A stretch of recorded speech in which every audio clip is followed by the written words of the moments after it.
Um, Making sure I find myself on X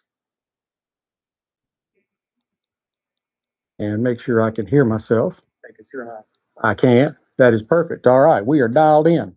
And today we are dialing in things with a smoother, more refined pairing. We're going to kind of hit a different lane here. This pairing is all about elegance over intensity. Talking about a delicate Highland single malt Scotch matched with one of the cleanest Connecticut shade cigars in the game. This is balance, subtlety, finesse from the first sip to the final draw. So stick with me because we got like 15 to 20 minutes. You can do it. I know you can do it. We are going to be pairing Glenmorangie with an Ashton classic Magnum. Glenmorangie is, as I said, a Highland single malt Scotch. This is the original, the 10-year. It's their base Scotch. Go ahead and some of this glassed up. It is aged 10 years. It's 40% alcohol by volume, so it's 80 proof. And it is that like classic Highland Scotch. It is. It's 100% malted barley. The pure malted barley delivers like a clean kind of cereal sweet backbone with a floral and citrus lift to it, allowing the subtle notes to shine instead of being masked by a grain heaviness. Aged 10 years, as I keep saying, in first and second fill ex-bourbon American oak casks. So you got that going for you. On the nose,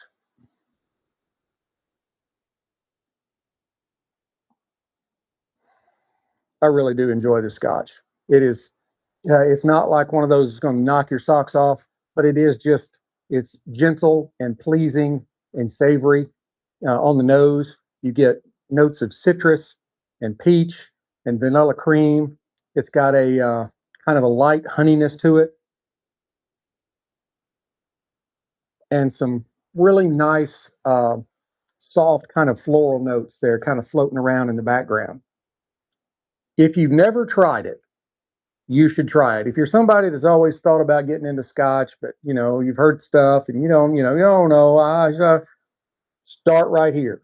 Glenmorangie 10-year looks just like that.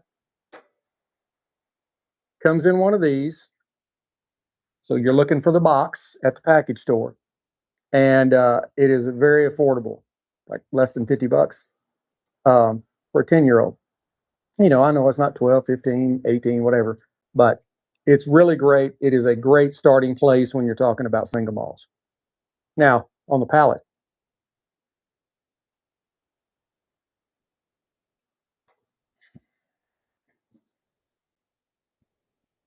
You do get just a kind of a hint of maltiness, or maybe just a little hint of earthiness, but predominantly what you get is vanilla and orange zest and a really nice kind of light toffee sweetness and some nice creamy fruit.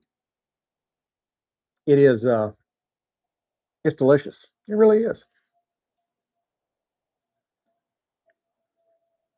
I don't get paid for this. Would I steer you wrong? Um, Now the finish is medium length. It's clean.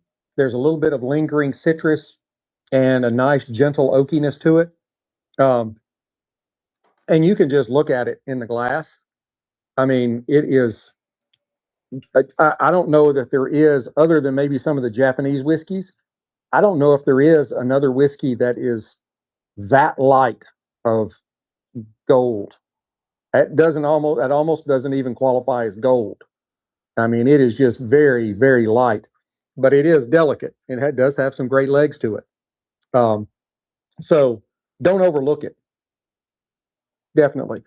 And like I said, if you're just getting into Scotch, this be a really good place to start. Kind of get your feet wet. You want to start with the Highlands or the Speyside and kind of work your way up. So mm, it is really great. Not my favorite Scotch, even though I do talk glowingly about it. Um, my favorite is the Dalmore 12-year-old. Don't do that at the cigar shop. Um, but I do prefer Highlands or Speysides. I'm not a big smoky peaty guy, so I don't do a lot of Islays. I've dabbled with some of the lowlands. I don't think I've ever had a Campbelltown. And then of course I've had some of the islands, island Scotch, Isle of Skye, Highland, uh, Highland Park, which is from the Isle of Orkney. Um, but yeah, the Islays, that Islay region in Scotland is just a little bit too much for me, except for Bruichladdich Classic Lottie. That's a really good Scotch. But start here, and then you have a whole lot to explore. Now, we're pairing that with the Ashton Classic Magnum. Um, it has Dominican filler and binder. It is a Connecticut shade wrapper. The construction is uh, typical Ashton flawless construction. The outer wrapper is silky smooth. Um, it's light tan, and it does have minimally visible seams, but they are very tight. And medium to moderate, mild to medium, I guess you'd say, veining. You can probably see there's a couple right there that are a little pronounced. Oh, and the band, sorry, it comes with a cedar sleeve on it, and I almost tore the band completely off of it trying to get the cedar sleeve off. Uh, but doesn't look good in pictures like that. On the nose,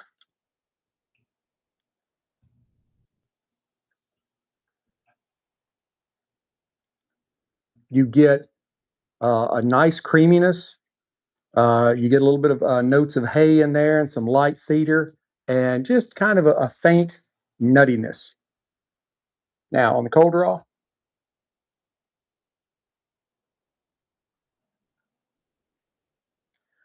sweet cream, almond, some soft bread, and maybe even just some hint of raisin in there.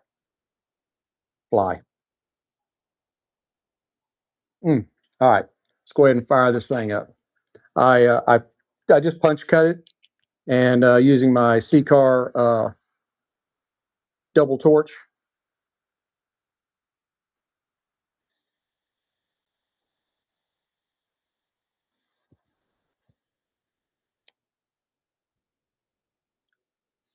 Rather windy here today. Keeps looking like it's going to darken up and rain, but I can see blue sky. I don't know. Here's Texas.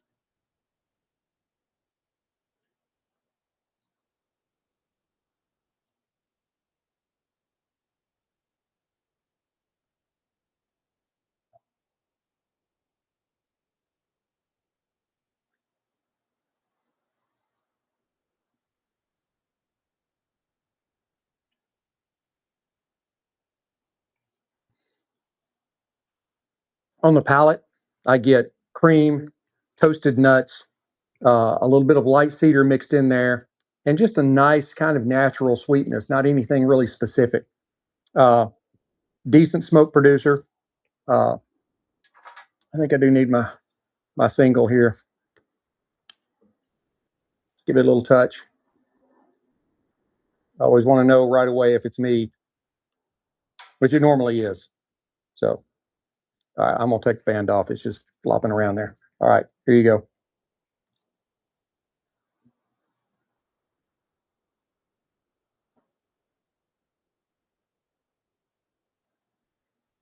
The retro is very simple. You get some leather, a little bit of maybe like lemon zest, and then just a touch of pepper. Not a lot, just a little.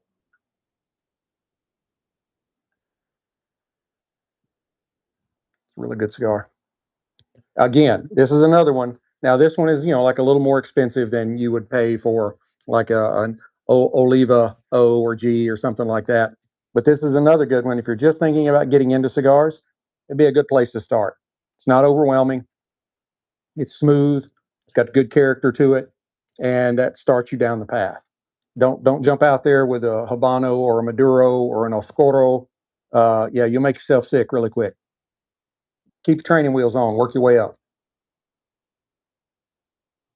All right, let's try them together.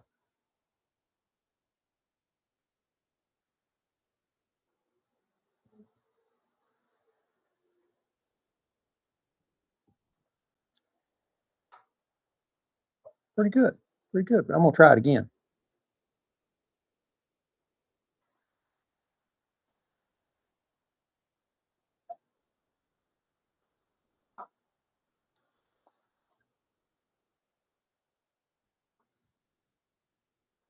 I see you jumping in there, Armin.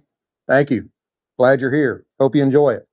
Um, Together, the Glenmorangie really mirrors and kind of amplifies the cigar.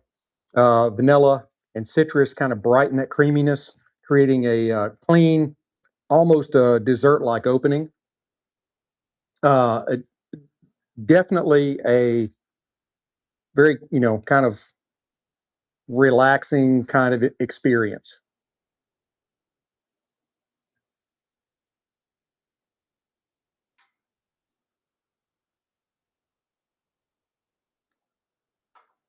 I was thinking the first few puffs, I'm like, seems to be a little tougher to draw on, but now it's opening right on up.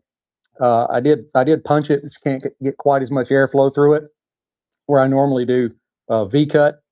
My V cutter's back over here somewhere. So anyway,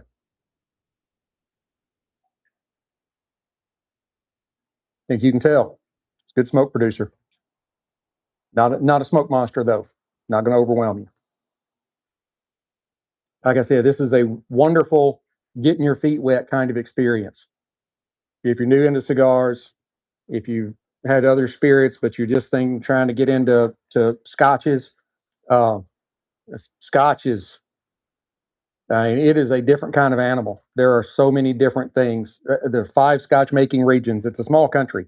You've got Highlands, Speyside, Lowland, Campbelltown, and Islay. And in the Islay, they kind of shove the other islands in there, Orkney and the Isle of Skye. But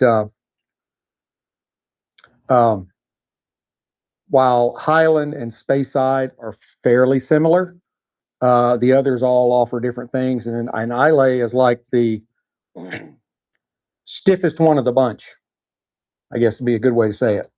Yeah. Don't jump out there on that one, like really quick. You go like Brooklotic's Port Charlotte or a Lagavulin. Uh, I've uh, sipped a Lagavulin before, never touched it again. Too smoky, too peaty for me. Some guys love it. That's what they want. It's been popular over the last few years, but I couldn't get into it. I couldn't even try it to do an episode on it. It was to me it was that overpowering. Just the smoke and the peat part of it. Not that it was a strong spirit. It was just I couldn't taste anything but burnt ashes.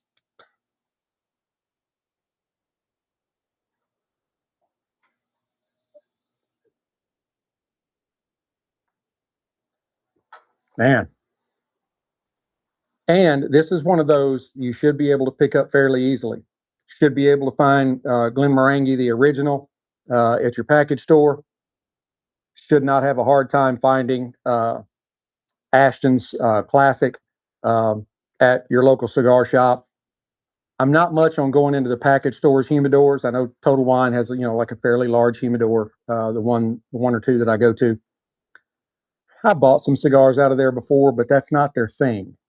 And so I have found out that sometimes if it's not your thing, some that have been a little dry or a little too humidified and they like bust open. So I tend to stay away from there. I just go to my cigar shop. Those guys need it too. They need all the help they can get because it's a jungle out there. So anyway, we're running out of time here, so I'm gonna go ahead and roll this along.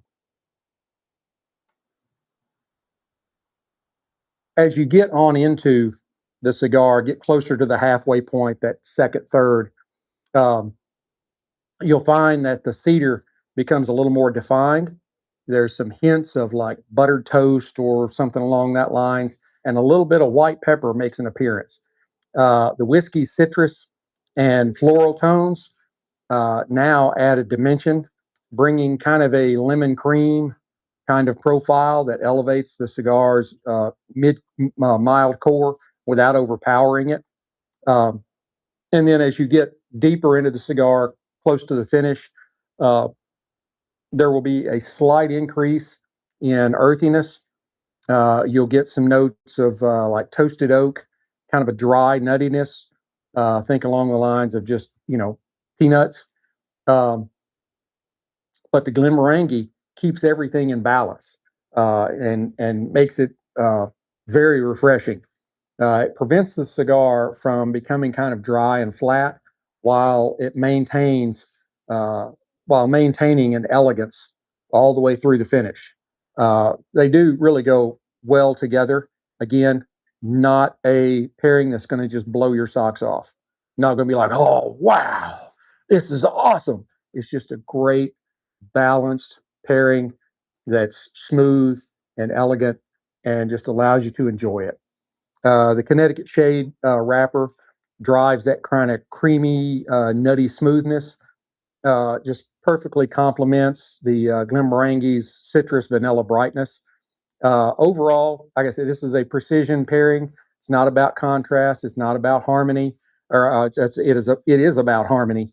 Um, they're both light-bodied and refined, and incredibly approachable. This is kind of a perfect daytime, early evening, just want to chill a little bit kind of pairing. Uh, I would give the Glenmorangie, the original, like a 8.5, 8.6 out of 10. Um, the classic, the Ashton Classic Magnum, like 8.5 out of 10. Total pairing, I would give 8.7 because together they do mesh very well and they kind of support each other. The strength here is going to be the balance and the approachability and that clean flavor layering that goes on. The limitation, as I said, is kind of it lacks intensity. If you're craving something bold that's going to knock your socks off, this is not it. But if you just want something to sit back and enjoy and just kind of savor, it's the perfect thing. And as I've said multiple times here, it's a great starter for people just getting into it. Great starter. I hope you've enjoyed this episode as much as I've enjoyed bringing it to you. Please hit like, subscribe, share, notify, ring all the bells, blow all the whistles, and tell your friends about me. I'm on all the platforms except TikTok. I'm not a TikTok guy, uh, but Instagram, Facebook, X, YouTube, Rumble. If you're into listening to podcasts, you can catch all my episodes. I'm hosted on Sprecher, but that carries to Spotify, Apple Podcasts, Amazon Music Podcasts, iHeartRadio Podcasts, Locals. I think I've got Locals too. Uh, so you can pretty much find me anywhere. So tell your friend if they love listening to Spotify or whatever. Hey, you need to listen to some of this guy's stuff. He's always talking about spirits and cigars. You really like him. He's kind of entertaining, or he's really a dumbass. I don't know. Anyway, until we get to be together again, keep your sticks dry, stones cold. Have a great day.